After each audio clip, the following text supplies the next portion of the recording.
Friends, Bharat అలాగే Zimbabwe జట్ల మధ్య ఈ రోజు నుంచి 3 మ్యాచ్ల టీ20 సిరీస్ ప్రారంభం కాబోతుంది. అయితే జింబాబ్వేతో మ్యాచే కదా, పెద్ద పసే ఉంది అని మీరు అనుకోవచ్చు. కానీ ఐర్లాండ్ చేతుల్లోనే భారత జట్టు ఓడిపోవడం, టీ20 వరల్డ్ కప్ తర్వాత ఒక్క టీ20 మ్యాచ్లో కూడా భారత్ గెలవకపోవడంతో ఇక భారత జట్టుకి చాలా గడ్డు కాలం ఇదని చెప్పాలి. ముఖ్యంగా ఆటగాళ్ల ఒక నిజమైన ప్రభావం ఏంటి అనేది ఈ సిరీస్ ద్వారా ఎవరికి వాళ్ళు నిరూపించుకోవాలనుకుంటున్నారు.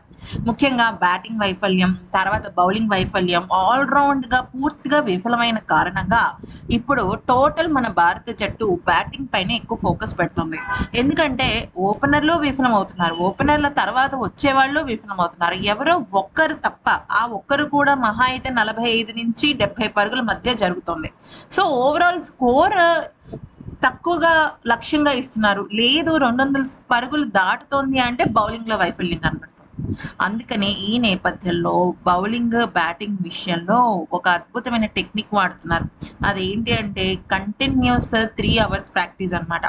అంటే ఎలాగా అంటే గతంలో ఈ ప్రాక్టీస్ వాడినప్పటికీ కూడా గౌతమ్ గంభీర్కున్న కొన్ని మొండి పట్టుదల కారణంగా తను ఆశించినంత మేర రాణించలేకపోయారు.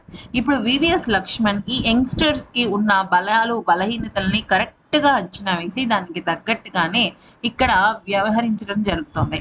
అయితే ఈ నేపథ్యంలో మొత్తంగా టీమ్ స్క్వాడ్ అంతా కూడా బౌలర్లు, బ్యాటర్స్ రూపంలో విభజనైపోయి ప్రతి ఆటగాడికి 2 ఓవర్ల పాటు లేదా 3 ఓవర్ల పాటు స్పిన్ బౌలింగ్, ఆ తర్వాత పేస్ బౌలింగ్, మళ్ళీ స్పిన్ బౌలింగ్, మళ్ళీ పేస్ బౌలింగ్, ఇంకా ఏ విషయంలో అయినా తడబడుతున్నారు అంటే దానికి సంబంధించి కూడా చేస్తున్నారు. అంతేకాకుండా అక్కడున్న లోకల్గా అంటే పిచ్ని బాగా చదివిన లోకల్ నెట్ బౌలర్స్ ఉంటారు కదా, వాళ్ళ చేత కూడా ప్రయత్నిస్తున్నారు అనమాట. ఎందుకనంటే అక్కడ నెట్ బౌలర్స్ వేసిన పద్ధతి తీరుని బట్టి ఆటగాళ్ళకి బౌలింగ్ విషయంలో ఒక అంచనా వస్తుంది. అందుకని ఈ రకంగా వాళ్ళు ప్లాన్ చేస్తున్నారు అనమాట. సో ఇక విషయంలోకి వచ్చినట్టయితే వైభవ్ సూర్యవంశీ, తిలక్ వర్మ, శ్రేయస్ అయ్యర్, ఇషాన్ కిషన్ వీళ్ళైతే ఏకంగా 200 పరుగుల భాగస్వామ్యాన్ని నెలకొల్పారు. ఆ తర్వాత రింకు సింగ్, అభిషేక్ శర్మ వీళ్ళందరూ ఇంకొక టీమ్, వీళ్ళు కూడా ఆదర కొడుతున్నారు. మొత్తానికైతే ప్రాక్టీస్ సెషన్స్ లో అయితే చాలా బాగా ఆడుతున్న భారత జట్టు ఇదే ఒక అద్భుతమైన విషయాన్ని మ్యాచ్ లో కూడా చూపించాలని మనస్ఫూర్తిగా కోరుకున్నాం.